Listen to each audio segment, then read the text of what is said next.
কেন বিদেশি পর্যটকদের মধ্যে বাংলা ভ্রমণের হিড়িক? আমেরিকা অথবা ইউরোপ থেকে সরাসরি কলকাতায় আসার প্লেন রুট নেই। দুবাই, দিল্লি, মুম্বাই অথবা দোহার কানেক্টিং ফ্লাইটই ভরসা।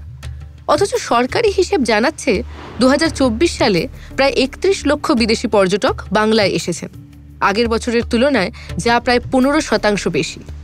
ফরেন টুরিস্টের পছন্দসই ভারত ভ্রমণে মহারাষ্ট্রের পরেই নাকি পশ্চিমবঙ্গ। এই বিদেশি পর্যটকদের মধ্যে প্রথমে ছিলেন বাংলাদেশিরা, তবে সাম্প্রতিককালের রাজনৈতিক টানাপোড়েনে সে সংখ্যা প্রায় তলানিতে। বদলে জায়গা নিয়েছে আমেরিকা ও ইউরোপের পর্যটকরা। বাংলার ঐতিহ্য ও অসামান্য প্রাকৃতিক শোভা তো আছেই, সঙ্গে রয়েছে বাঙালির সবচাইতে বড় উৎসব দুর্গাপুজো, ইউনেস্কোর স্বীকৃতি যাকে পৌঁছে দিয়েছে বিশ্বের দরবারে।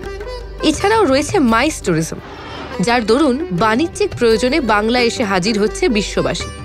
কলকাতায় আসার সরাসরি ফ্লাইট থাকতো যদি, তাহলে কি পর্যটকের সংখ্যা এর দ্বিগুণ হতে পারত? আপনার কি মনে হয়? ফলো করুন সংবাদ প্রতিদিন ডিজিটাল।